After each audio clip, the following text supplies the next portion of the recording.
I'll bring you up to date a little bit too with my faith, and because it's like people may be thinking like, oh, you got the collar on now, where you're always that faithful of a Catholic. Right. I was a cradle Catholic. My mom and dad, God rest their soul, took me to Mass every Sunday faithfully. Okay. Confession every 2 weeks.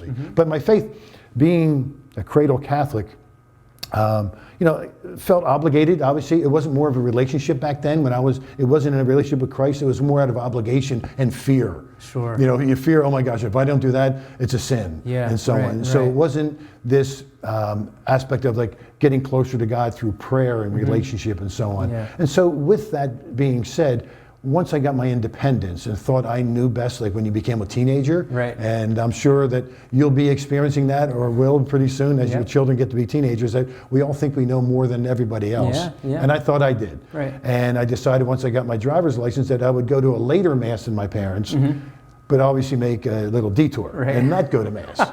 And unfortunately, I kind of steered away from church for a while. Sure.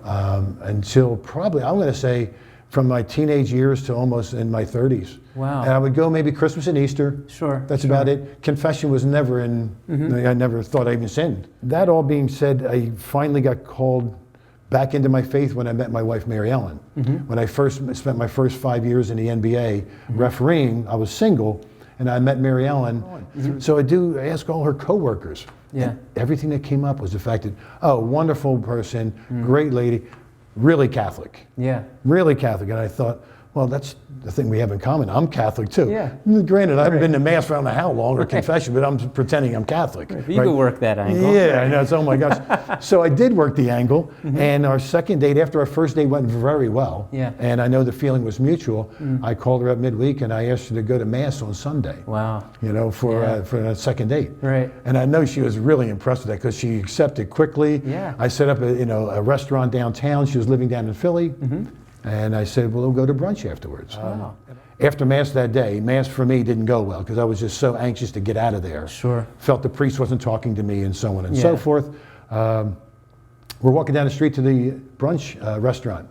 And I looked at Mary Ellen and I said, I really didn't get anything out of that. And she hit me right between the eyes and said, well, what did you put into it? Wow. And it really stopped me in my tracks. And being a male, as defensive as we can be, I go, well, what do you mean?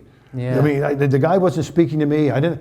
And she just said, well, guess what? If he's not speaking to you, then why don't you say a prayer for somebody else who needs it? Right. Or why don't you pray to the Holy Spirit that maybe something he's going to say will touch your heart. That's right. That'll bring you closer to the Lord.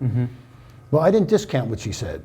I thought about it. And then when I got to be around her more and her family more and her mom and something was calling me to come back to the Lord.